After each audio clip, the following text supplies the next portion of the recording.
Hello, everybody, and welcome to another episode of the Uncanny Spirits Club.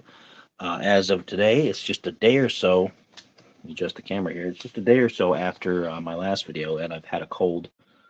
Um, so I still have that for here as of this recording, but probably not as of the broadcast. As of the broadcast, I'm sure I'll be perfectly fine. There's also some noise outside. I don't know if anybody can hear it. Hopefully not. And apparently my Wi-Fi is being weird. I don't know what the deal is with that either. Um, I don't know. They randomly decides to have a signal go not so good. I don't know. Anyway, we're gonna try to get through this review. Now this is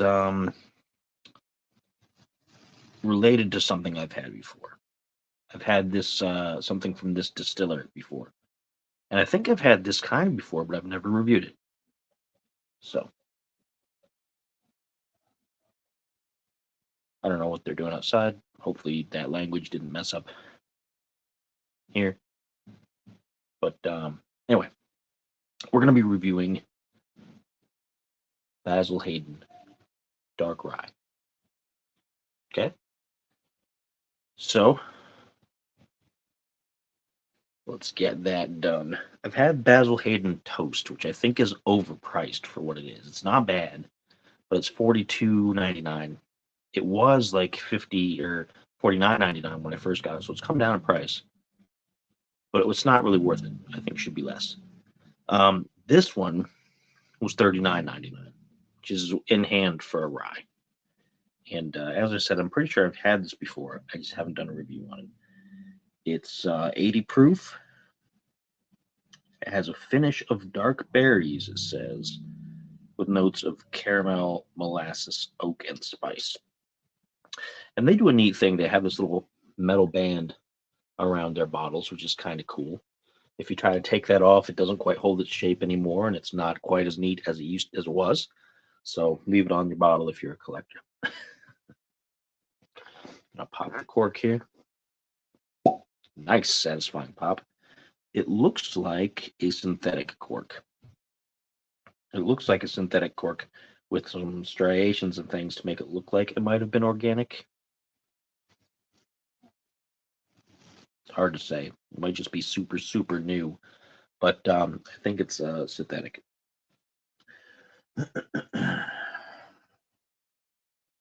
My sense of smell isn't that great right now, so I'm going to hope that that doesn't interfere too much with this. So I'm going to pour a generous amount.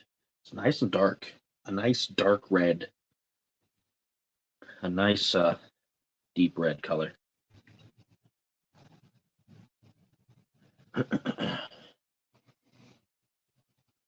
looks a bit more orangey and brown in the camera, but here it looks a nice, not quite ruby, but a nice reddish color. So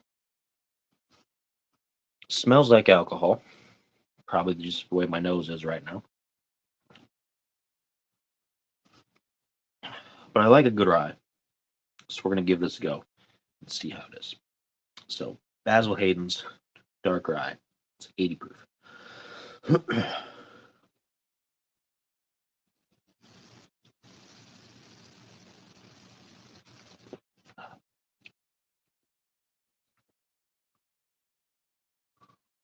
Starts off mild, very mild rye flavor, and then a little bloom of heat that goes down the esophagus and down into the chest, down to the belly. But it's not very sharp. It's not a heat that kind of like stabs at you and slices at you. It's nice warming. My tongue is getting kind of numb and kind of slicey, but not in a bad way.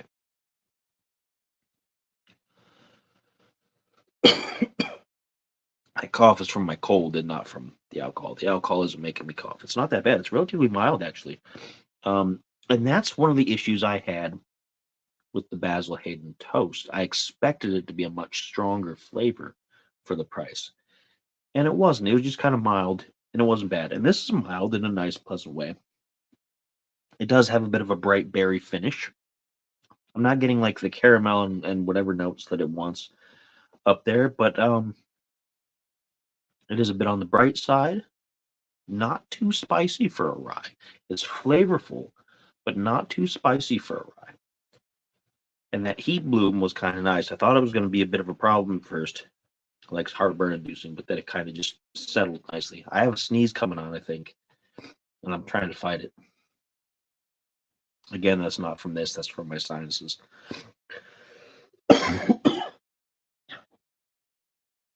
Sounds like things have calmed down outside, so that's good.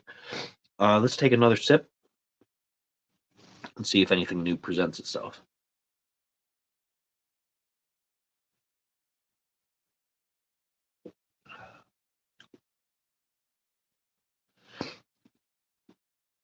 A little bit more of an alcohol taste on the second one. It's a bit thin. It's a bit thin for a rye. Most ryes are a little bit more viscous, and this is a bit thin, but not in a way that's really unpleasant. Some things are thin, and then there's just not much going on, and they're very watery. This isn't to that level. This is better than that, but it's not as syrupy as some others that I've had. But it's nice, bright flavor. It's got the tiniest bit of spice at the very end, attacking on the edge of the tongue there. Again, that's my cold making me cough, not the alcohol. The alcohol probably likely will not make you cough. It's very mild. And it's mild in a nice way. I hesitate to use the word because it's such an overused word in this particular pastime, but it's very smooth. I know there's people out there going, "Oh, he used the word smooth. Everything is smooth." Not everything is smooth. Okay. Anybody who goes through a decade of reviews for spirits and calls most, if not all of them, smooth is probably wrong. They just don't understand what smooth means, I think. This is not very sharp and not very spicy. The heat that you get isn't a real mouth attacking heat, and it doesn't really hit the chest too hard. It kind of blossoms and goes on down, which is nice and pleasant. And it does have a very nice bright flavor, and I like it. Is it worth $39.99? I don't know. I feel like this should have been another $5 less, maybe $34.99, if not $29.99. And I think that's the problem with both this and the toast. It's that I think the name is adding more to the price, because Basil Hayden, I think, is kind of an older name, and they're known for making more prestigious things. And these are just some of their latest things over the last several years. Excuse me. It's been a heavy, bad day for coughs, especially if I talk more. The more I cough, the more air is coming up, and the more it's straining my throat, and my throat's going to make me want to cough. But yeah, I think they bank on the name more than anything else. Because it's distilled, it's bottled by Jim Beam in Frankfort, Kentucky. So it's got a lot of name recognition, and I think that's bumping up the price unnecessarily. It's good stuff. Don't get me wrong. And when I say it should be cheaper, meaning that it's not good, because it is good. It just doesn't have that factor that the should increase the price. It doesn't have that thing that makes you be like, "Ooh, this is really desirable. This is something that that I gotta have and that I want to savor over a long period of time." Um, it's good. I do like it. I just don't think I like it enough to spend that kind of a price all the time. $40 is a bit much for it. I think 34.99. And you might think that $5 doesn't make a big difference, but it does in the long term, especially if you're into the hobby like I am, and you tend to taste things regularly, and you're getting new bottles every week.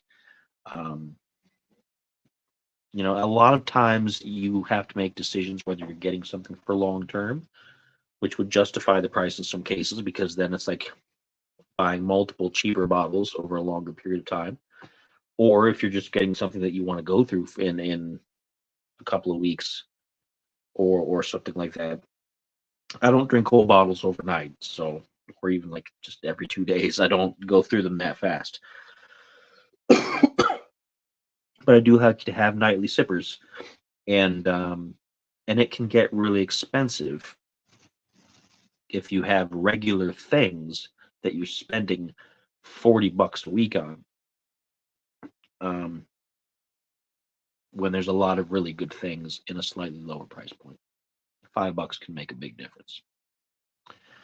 So that's it. So that's the Basil Hayden Dark Rye. It's not the most impressive rye on the market, but it is good. I will give it positive marks. I just don't think it's worth $39.99. But that's Ohio prices. So that being said, I'm gonna finish this off and enjoy the rest of my evening. I'll see you folks next time. As always,